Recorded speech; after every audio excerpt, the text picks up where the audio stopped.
Guys welcome to my new vlog. બધાને જય શ્રી કૃષ્ણ, જય શ્રી મહાકાલ. નવા વ્લોગમાં બધાને સ્વાગત છે.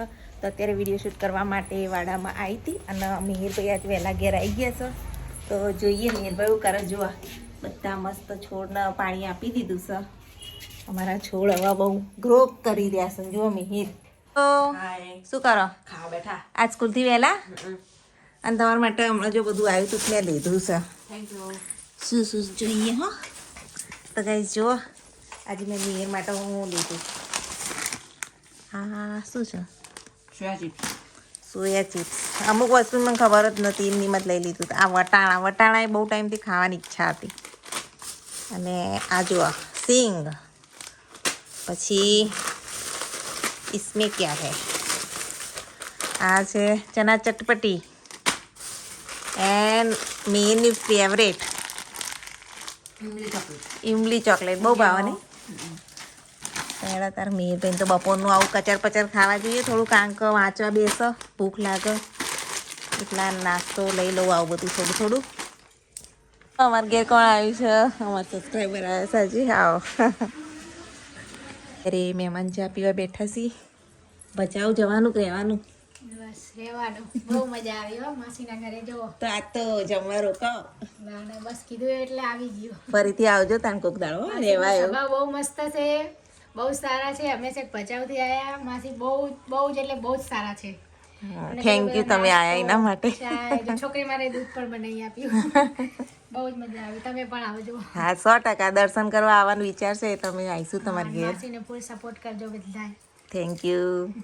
હવે જોઈશી ઘરે આવજો. આવજો. સારું મજા આવી હો, ખૂબ મજા આવી. કહું એન્જોય બહુ કરે, મજા આવી. ટાટા બોલો. હા તમે મોબાઈલમાં આવશો. હા ચાલો આવજો. ના ના આવજો. તો અમારા સબસ્ક્રાઈબર તો ગયા ઘરે અને એમને મળી ખૂબ જ મજા આવી આજે. ચલો આપણે પણ રસોઈ બનાવીએ. શું લાયા? આટલું મોટું? ભૂલથી નાના જગ્યાએ મોટો વાળી દીધો એમને. વાહ કિસ્મત આપણી હારી. આજ તો તમારી કિસ્મત સારી હે. ચલો તારે પિઝા ખાઈએ ગઈ. તમે પાણી પિઝા ખાવા કેવો જોઈએ? 10 ઇંચનો આવી ગયો. હા 10 ઇંચનો એ લોકો ભૂલથી મોકલી દીધો. પણ આપણે નાતાલની સાંતાએ મોકલી દીધી. શાંતાએ મોકલે. સેન્ટેક્લોઝી મોકલેલી ગીફ્ટ પિઝા. ચલો ત્યારે જોઈએ કેવો છે.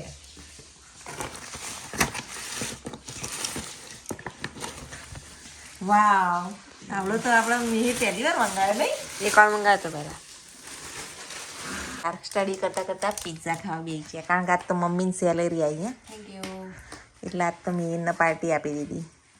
અને નાતાલની અમે આપણે ક્રિસમસ સેલિબ્રેશન કરી દીધું. જો ગઈશ થોડા તારલો આ બધું કેવો છે મને કહેજો પછી. વાવ ચીઝી પિઝા. પણ આ બધું નાખતો ખરી કેવો? જોરદાર. ચાલો તાર ગાઈશ તમે પણ તો જુઓ આવા બધું નાખ્યું ઉપર ને. હા ક્યાં જઈને આવ્યા? ખોલું લે. ચાલો તો પિઝા આપણે ખાઈ લઈએ. જુઓ ઘણા ટાઈમે ખાધો નહીં મીર?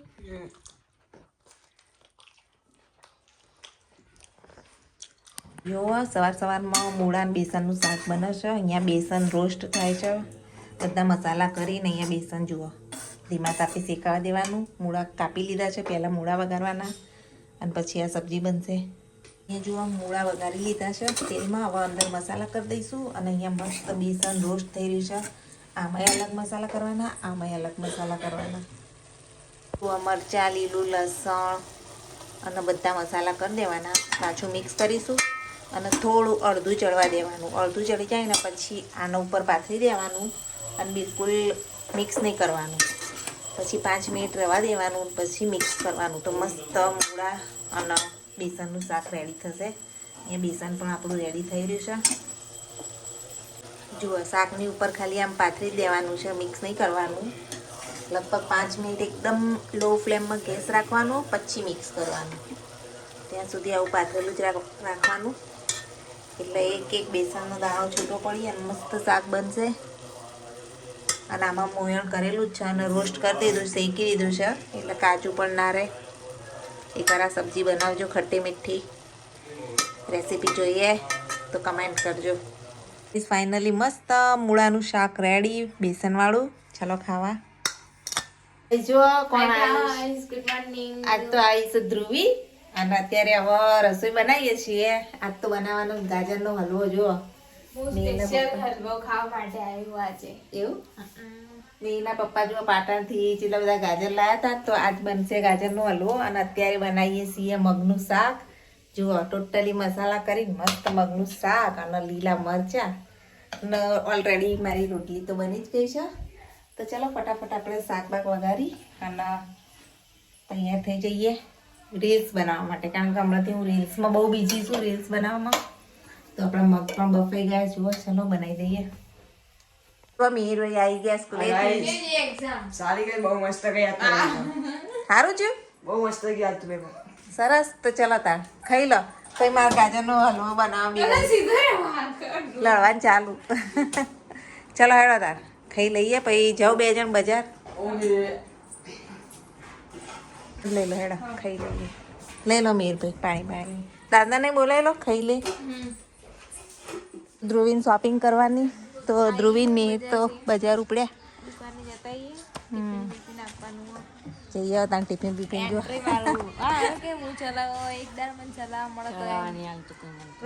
રોજ તો લઈ જાઓ ટ્યુશન હે તાર. હા જઈને આવજો. બાય. જય શ્રી કૃષ્ણ. જય શ્રી મહાકાલ. તો આ 2 તો બજાર ગયા અને આપણે હવે ઘરનું કામ બામ કરીએ. ચલો કારણ કે થોડું કચરા પોતું વાસણ બાકી બધું કામ પતાવી દઈએ ને. હજુ ગાજરનો હલવો તો ઊભો જ છે બનાવવાનો. મેં ને ધ્રુવી તો આવી ગયા ફરીને. ક્યાં ગયા ફર્યા? કેનિંગ ઘેર ગયા તા દુકાન જઈને આવ્યા એવું ને મીર મામા માટે આજે તો પડીકા પાર્ટી છે. બહુ ટાઈમે મિહિર લાવ્યો.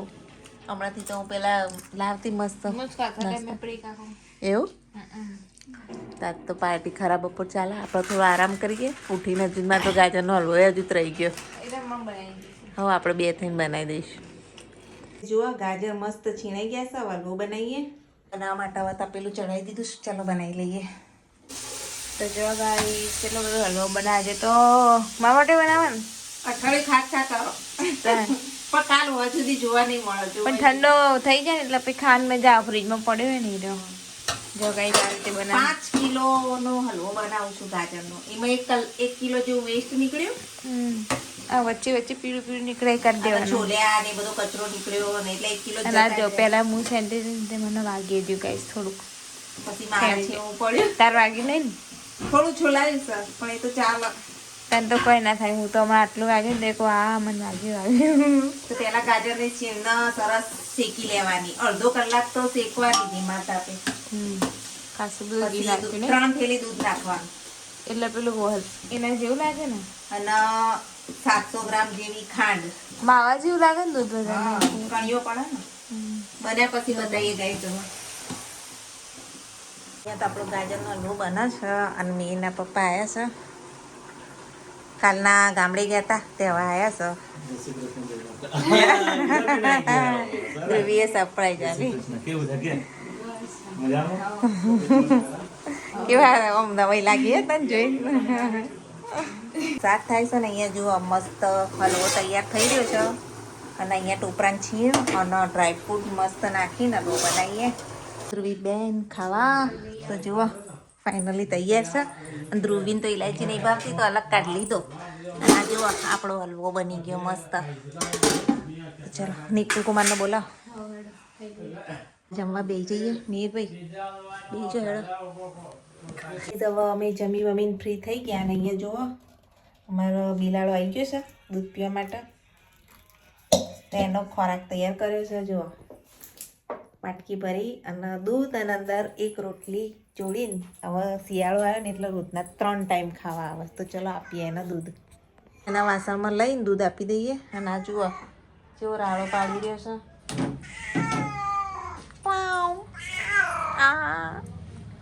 ચાલ બહાર ચાલ. લે હેડો ખાઈ લે હવે તમારે ખાવાનું. ચલો. હા ન કેવો મારે ને જુઓ જલ્દી ખાવાનું ના લઈએ ને તો પછી નખ મારો છે આવું કરો ઉતાવળિયો. તો આવી રીતે ગાય કૂતરા બિલા બધા આખો દિવસ ગઈ ખાવા આવતા હોય. અને જુઓ જેવા ખોઈસી હવે અમારા કુકરમાં. અને મારે તો વાસણ હજુ તો ઘસવાનું બાકી છે. પીઝા ખાઈને તો પેટ ભરાઈ ગયું હતું, તે ખાવાની તો ઈચ્છા જ નહીં ગઈ. તો ચલો આપણે ફટાફટ આ કામ બામ કરીને એડિટિંગ કરીએ. તો આજનો બ્લોગ અહીંયા એન્ડ કરીએ છીએ. Thanks for watching my blog. Bye. જય માતાજી.